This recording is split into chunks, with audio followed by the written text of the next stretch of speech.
Hey, what's up, everybody? My name is Sajasi Michael, aka Advocate for Men. Welcome to my YouTube channel. If you're not my friend yet, try to subscribe, share, and like, and do not forget to follow me on all my social media platforms. This is because it will be okay for you to get instant notifications when new videos you know drops on my platform. So yeah, today I'll be talking to you about how to know she's the one. How to know she's the one. And in my last video, I talked about two videos actually. I talked about the trauma of Adam. If you've not seen it, it's a very good piece. Go and watch it and watch the other one, What Men Fear the Most. Beautiful pieces, you enjoy them. And so, yeah, today I'll be talking to you about how to know she's the one. And this is from the popular opinion and what people would always say about Ruth and Boaz. You've heard this saying, where's my Boaz? When a lady is looking for a relationship or she's looking for love, she will begin to say, where's my Boaz? And although guys, do you guys say that? I'm not sure. I've not heard that from guys. Where's my Ruth? you know. But every time we hear where's my Boaz, and that begs the question: who was Ruth? You know, what did Boaz even see? To be convinced that this woman is worth having, as a wife. You understand? And so when you study the Bible, you realize that contrary to what people say about this gentlewoman, Ruth wasn't just an anyhow person. She wasn't the conventional person. She was distinct, she was, different. She has some amount of qualities, and all of those things. And so when a lady is saying, where is my Boaz? Then the next question should be, are you the Ruth, for Boaz to, see you? And so I'm talking to the guys because every time you get these things coming, and where's in the name of where's my Boaz, where you meet one or two ladies, the desperation and the pressure attached to whatever they are doing will sometimes make you do what you don't want to do. And so this is like a guideline, for you to use as a checklist for whoever the Ruth is going to be. All right, so I'm going to tell you about the qualities of Ruth, and I'm going to tell you what Boaz saw. So I'm going to balance both. So what did Boaz see in Ruth? Then who was Ruth? You understand? So you can enjoy both ends. And so this video, women can enjoy it, men too can enjoy it. So realize that Ruth was a Moabite. Let's start from that. She was a Moabite, and many years before the whole story of Ruth and Boaz, there was a man called Elimelech. He had two sons, and he got married to Naomi. There was famine, the same way everybody's jackpotting now. They decided to jackpot to another country, and the country they went to was Moab. All right, they were doing well, pretty well. 10 years down the line, the man died, and you know, the sons Malon and Kilon were devastated, and the wife, was heartbroken. But life has to go on the same way. So Malon and Kilon got married in the land of Moab. And so it's important to know that the land of Moab was not a godly land. It wasn't land of it was a land where they are idol worshippers. All right.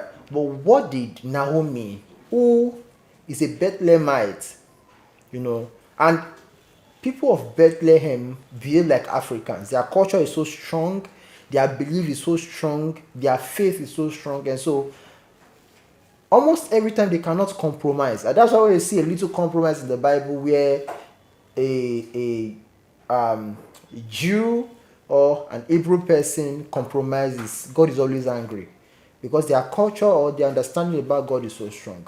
But what made these two guys, got married to unbelievers, and their mom accepted and their mom consented, is just beyond the religion. It means that these two ladies have some great qualities that supersedes, their religion. And I'm not saying you can go ahead and, date somebody that is not of the same faith with you. You will suffer for it. You will really suffer for it. You can't even deal.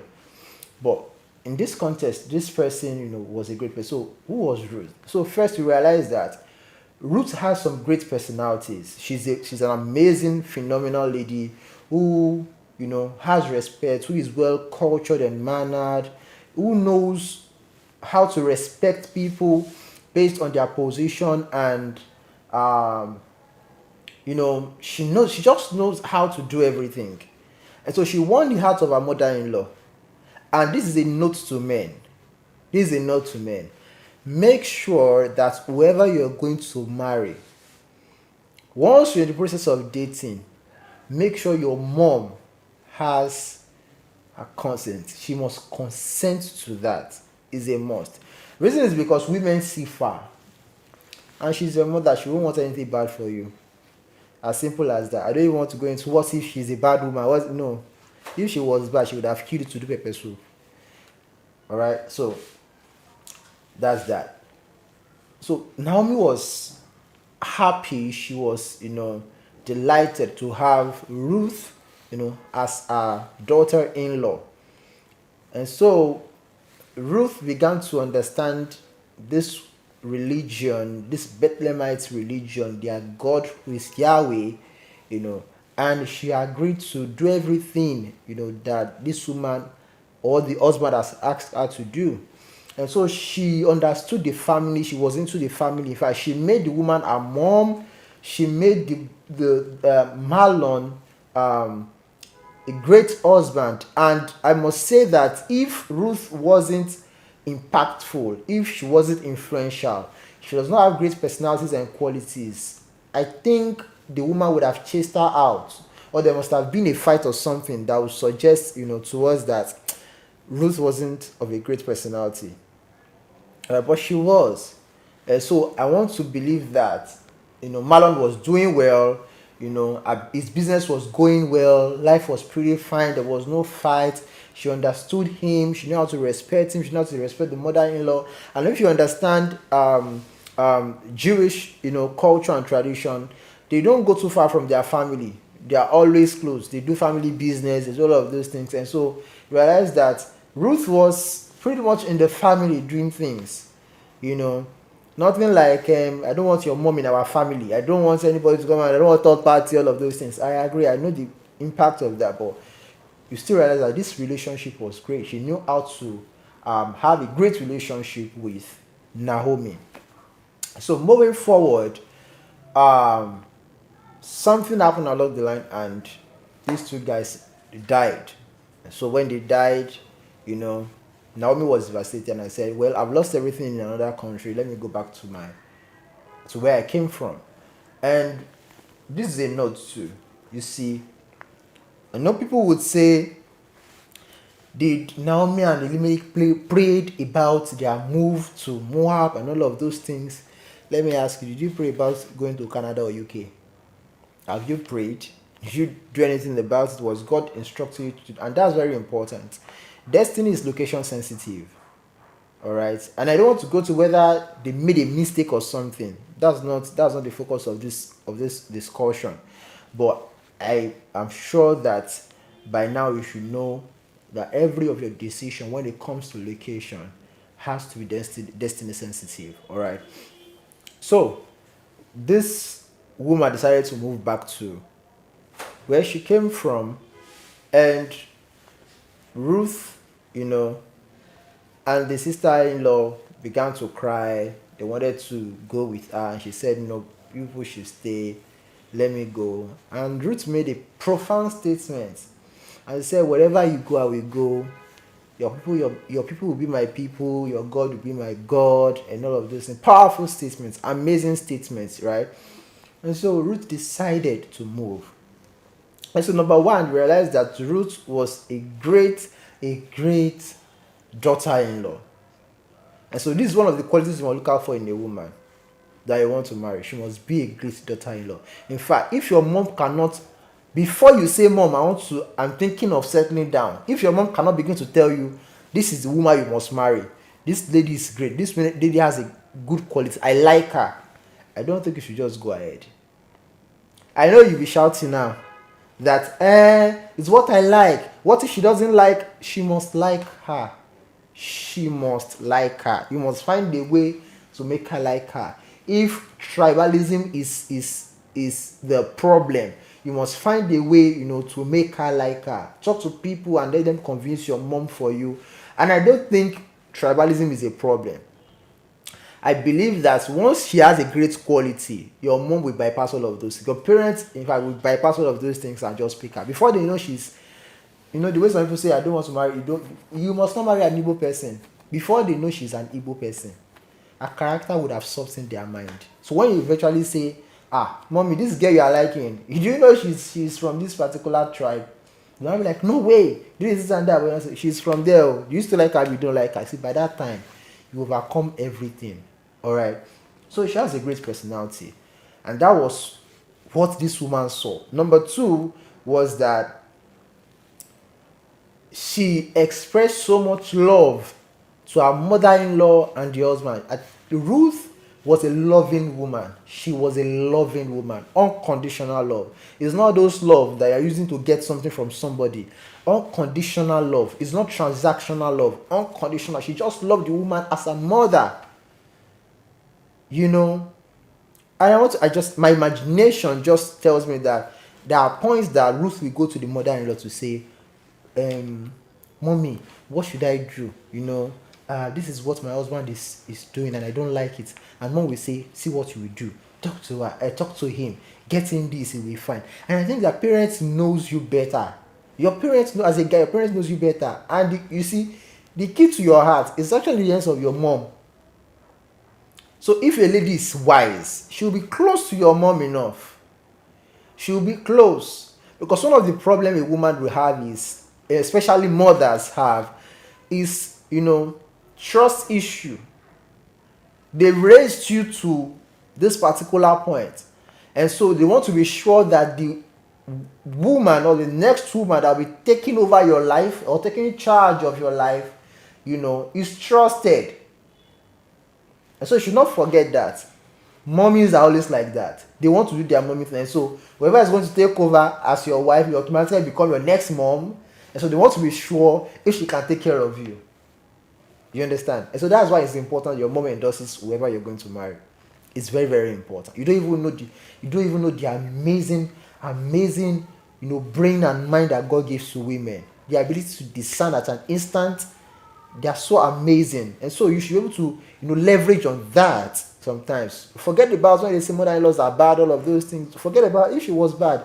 She would have used it to do pepper soup. I'm serious. But realize that this lady has a very good attitude towards the mother-in-law.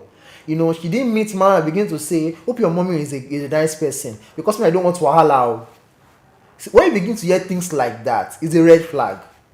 I'm sorry, I know you might not agree, but it's a red flag. That the mindset she's bringing into the relationship is that I don't want mother-in-law wahala. So the first question is our own mother troublesome? Is our own mother a person of wahala? So why would she be saying, one thing I don't want mother-in-law wahala? Alright, so she didn't do all of that. And these are things that is happening today. You will see, a lady saying she has not experienced anything. Just by picking stories on social media, she has developed this long list and developed this, hatred for mother-in-laws already, forgetting that she still has a mother. So all of these things you have to understand, this lady's mindset. You have to know what she's thinking, what notion she has about mother-in-law, father-in-law, brother-in-law, and all of those things. Because whatever mindset she brings in is what she will work with. And so she begins to suspect your mother without mom doing anything. Because there's this notion that mother-in-laws are bad, or mother-in-laws have wahala, have problem, all of those things. And so she bypassed all of those and submitted herself to the mother-in-law, trusting her mother-in-law that if she can raise her husband, if she can raise her son rather, who now is her own husband, then she's a worthy person. All right. Another thing that Ruth has as a quality was she was convinced about her husband's religion and her mother-in-law's religion, and so she served their God. Whoever you are going to marry must be able to serve your God. It's that simple. I don't know if you can deal with the problem, that all the chaos that comes with different faith. If you don't understand that this is going to have a huge impact, not just for both of you, but for your children. And so your children are now confused whether to be a Christian or to be, a Hindu, or to, you understand. You want to take, your children to church. Your wife wants to take your children to another place, because of different faith, different belief, different mindset. And so it's important that you have the same faith. All right. And so let's move quickly. This woman came back to her land, and her people welcomed her. And if you see the way they welcomed, you know that this woman wasn't poor. She was a noble person. She was well known. She was influential because of the husband. So when they welcomed, life became tough. Life became tough. Things became hard. She wasn't that woman of substance anymore. She didn't have money. She didn't have anything anymore. Although the story did not suggest to us whether she was stuck, she was very, very poor, that she could not afford meals. But, the action that Ruth took when they got back to Bethlehem suggested to us that things were actually hard. And so, Ruth went out to, say my mom, let me go out and work. Let me go out and find a job. Let me go and do something and bring money to the house so that we can eat and enjoy our life. It's not okay that we are just sleeping and waking in the house. And so you see that Ruth was hardworking. She was hardworking. I'm going to wrap that up in a bit. So she went out. She went to glean in the field. Unknowing to her that the field she went to glean belongs to a relative of her, late husband, and all of those stories. You know the story already. But this is where I'm going to. Because people will be shouting, where is my Boaz? But Boaz saw some things that made him settle. And can I just say this? That one of the biggest problems a woman will have is when she thinks she's worthy of something. Do you know that sense? That sense of entitlement. When she says, me, they have a degree and everything. You not think, no. There was no sense of entitlement. If there was a sense of entitlement, when she got to know that Boaz was a relative, she would have changed her attitude that, towards everybody in the farm or in the company, or in the organization, to say, don't you know I'm a relative of this and this. My late husband was, all of those things were there. She has a great character. And so, going to what Boaz saw, number one. When Boaz saw her, walking and all, he called on who we now call today like a supervisor or a foreman, or a project manager, to ask, who is this person? Number one, he inquired. And so, you see, that's the number one mistake of us guys. We don't make inquiry.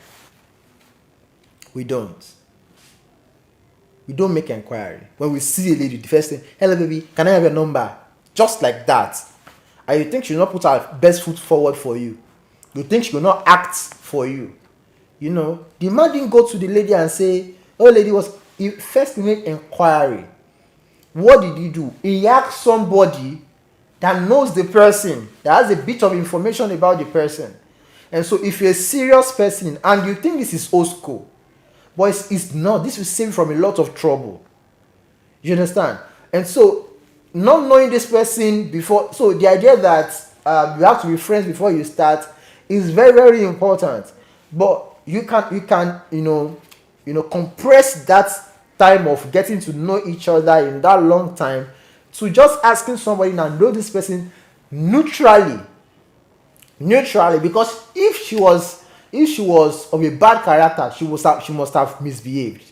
She must have insulted somebody. Women, they say she must have done something. And the way character is, there's no how you cover it. You will show it. Something will happen. You can't be working in the same organization for a long time and people will not know how you behave. Your character will show. And so this man inquired. He asked, who is this lady? And I think that's the first best thing you can do as a guy. Make inquiry. Do a background check. Ask, who is this person?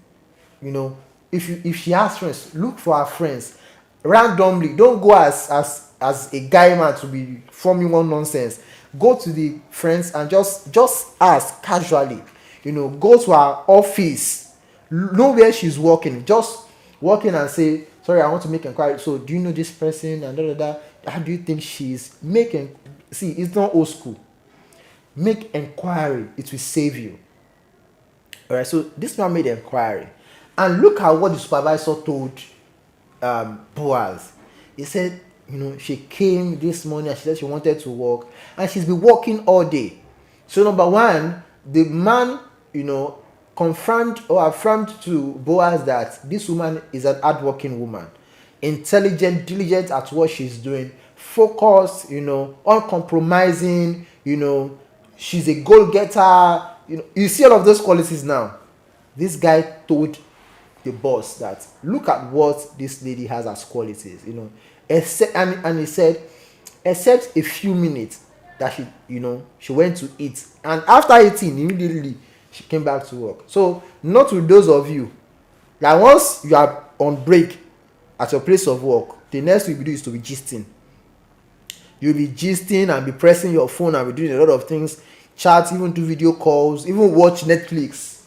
I'm not saying you should not relax, but you could see what the report is, concerning Ruth, that she went on break a few minutes and she came back and she was working. And guess what? It wasn't even what she was supposed to be paid for. She was working for the mother-in-law. She was trying to, get this income to sustain the mother-in-law. You see the drive, you see the energy, you see the tenacity just to be able to do something. And she did an amazing job. So Bob was like, okay, so where is she from? So before you meet a lady, know all these things. Who is she? Where is she from? What is she doing? Who is her parent? Where does she live? Why do you have to know all of these things? It will tell you so much about her. If she's living in a rough area, there's tendency that a bit of roughness will be in her. A bit. So if she lives in an area where there are social miscreants and there's every time this chaos, there has to be a part of that in her, because we are formed by our environment too. And so he made the inquiry. He knew where she was coming from, who she's with, where she's living, and this guy took time, this supervisor took time to explain in details who this lady is, everything he knew, about Ruth. And that was the first thing for Boaz. The second thing was that he did a background check. Not just knowing who she is. He went as far as knowing where she came from, because she's a foreigner. Okay, the land of Moab. Okay, to Ruth. Oh, I know. To Naomi. I know Naomi. This is an Elimelech. Oh, wow. He did a thorough background check. So, as a man, do a background check on anybody you want to marry. Don't be doing mumu love. Don't be doing. I'm not saying you should not trust people, but trust based on truth, trust based on evidence, trust based on fact. All right, do your check. know what she's doing, know where she's coming from. So if she's been doing hookup, this is how you will know. Do a background check. Don't allow someone to come and be shocking you after marriage or after wedding. Don't get shocked. Do a background check. I don't think if you take time to do a thorough check on whoever you're going to marry, in fact, do a criminal check. Go to the CID. Go and ask, does this person have a criminal record? You have to ask. You have to know. You think it's only men that are criminals. You should surprise you that women are doing that more. So do a background check. Know where she has worked. Know what she has done. Know where she's been. You know all of those things. You know the whole concept of visiting Dubai and it was another man sponsoring their travels. See, all of these things, nobody will shock you if you take your time to do your background check. It has not even got to the place of prayer. This is just doing your humanly, duties. Do your background check. Know everything about her. So if you can deal before meeting her at all, before meeting this person, if you have done a background check, you would have known if it's a go or not. You would have known if she's going to be or not. So there's no point going to, because if you meet her before doing a background check, there will be some form of manipulation.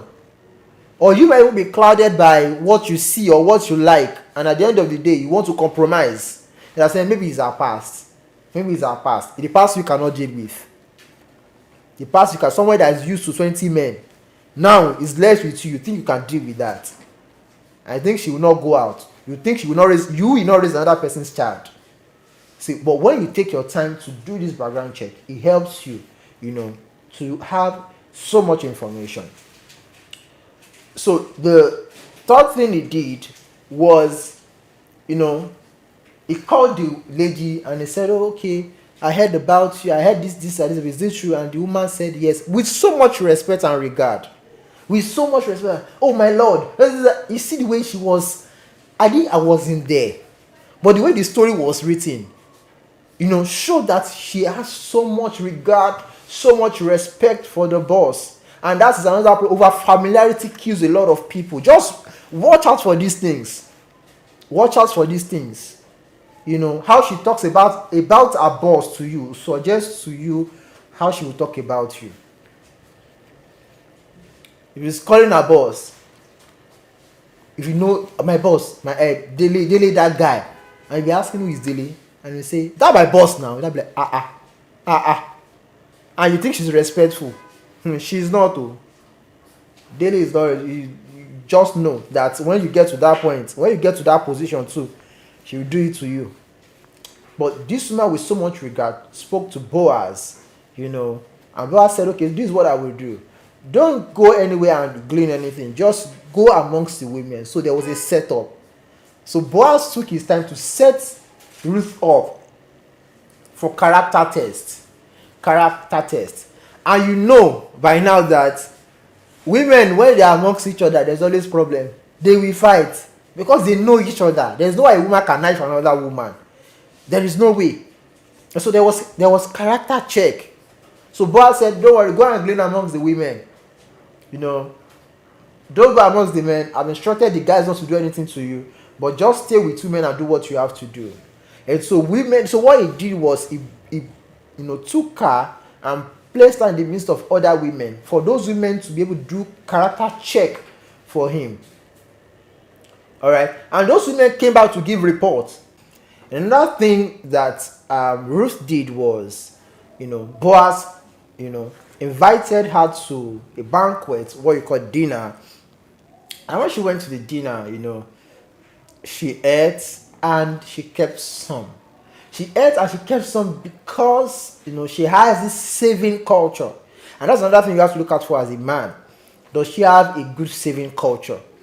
So, she was not a glutton. Please, randomly, whoever you're going to see, before you begin to promise yourself, forever after, before you begin to promise yourself heaven and earth, run enough test on this person. I'm not saying tempt her. Don't tempt, please. But, do some check on this person. Invite her to boutique, to malls and stores, just let's go and get something. Just watch out for how she's making orders. Do you understand? And so if she tells you things like, so what's your budget? What can I get? What's your budget like? How much you intend spending? Then you know that this person has a saving culture. She has a budget mindset. All right. Then you know that this person, you can trust this person with your finances. You can trust. You see, that's the financial problem we're having. And people cannot trust their partner with finance. You don't want to know how much I'm earning. I don't want to know how much. You see, all of these problems are from the fact that you did not take your time to do a thorough check on this person. And so there was a check on finance. There was a check on whether she's a frivolous spender or whether she's a glutton. If she eats and eats, just watch out. People, you see, invite her, on a date. Let her go on a date with you. Just check how she orders for things. If the first thing she would ask is, so what's your budget? I like this, but is at this time, is it within what you want to spend? Then it's not the ones that once they come like this, they will begin to order everything in their, and some women can afford. And you see, this thing is not about whether they are poor. Gluttony is an evil spirit. Gluttony is an evil spirit. Then no matter how rich you are, it just shows. So you see a lady, some of them might be rich, they might have this money, they might have worked hard, they earn money, but the way they bounce on other people's things, the way they consume other people's things, and they cannot do their own like that, you will know. But in the case of Ruth, she ate, she was satisfied, and she kept some. She kept some for who? For the mother-in-law. And that takes me to the next point, kindness. She showed so much kindness to Naomi. She did not finish anything at one spot. She took, and she left some and she took it to the house to say, look at what I have. Look at what they gave me. I ate this, and this is your own. You see, you begin to see all of those traces. All right. And so when she got home, what did she do? Accountability. That's the next thing you have to watch out for. Look out for accountability. Know whether she has an accountability partner, whether she has a mentor, or she has, someone she talks. She must have a mentor. Because as young people, we don't usually know how to behave. And so, for guys, we need older men to teach us how to behave, to be a model for us. We have to watch what they do, to know how they do what they do. And so for women also, it's like that. They must have somebody, an older person, who is way more experienced than them, to teach them how to behave. If you see a lady misbehaving anyhow, she does not have a mentor. She does not have an accountability partner. She does not have somebody that can advise her on what to do, and she can trust the person's advice. And so you see Ruth, when she got home, she said everything to the woman. She said everything to Naomi, and that was okay. From there, she was able to provide, some solutions and some advice, to Ruth. And let's see, things will happen in your relationship. Things will happen in the process of dating and the process of courting.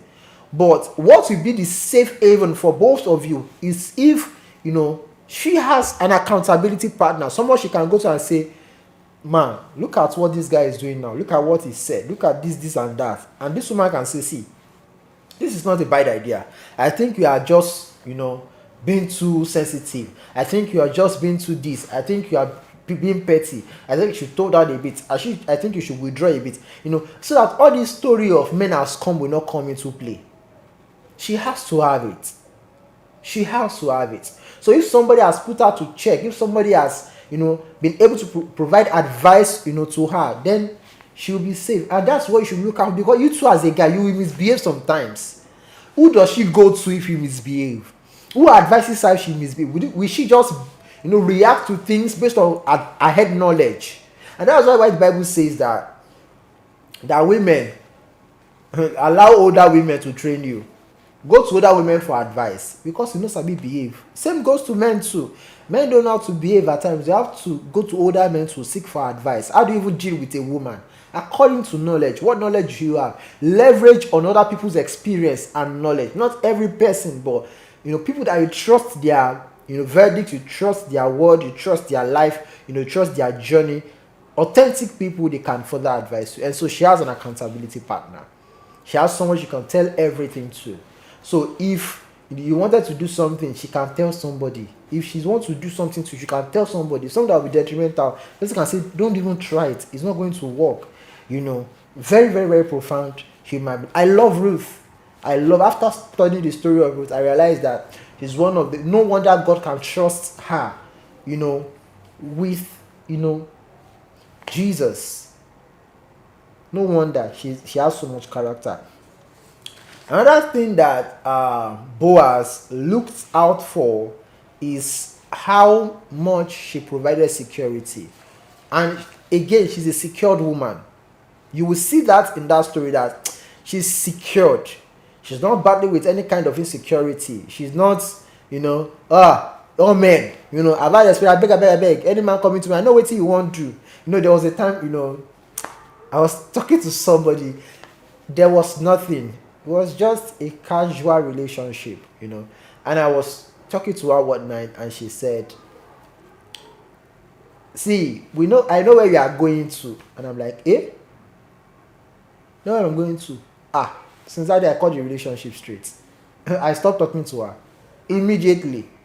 You don't even know where I'm going to. Already you are presuming that, that you know where I'm going to. And so this woman that notion wasn't there. That mindset wasn't there. She was able to calm her spirit, to walk through the joy, to know what the outcome will be. She wasn't even thinking of snatching another person's husband. She wasn't even thinking of, becoming a second wife or becoming the woman of the house. All of those things that happen today. She wasn't like that. So the strategic positioning that we talk about wasn't something that was preconceived. It wasn't something she wanted to do. It was Naomi saying, see, at this point, because she has asked this, because Boaz has asked this and this, I perceive that there is more to this. You see, because an older woman can tell you all the gimmicks and everything about men. And so you have to be able to trust. And that's why you see, before you shoot your shot, these are things you must do. These are things you must do. These are qualities you must look out for.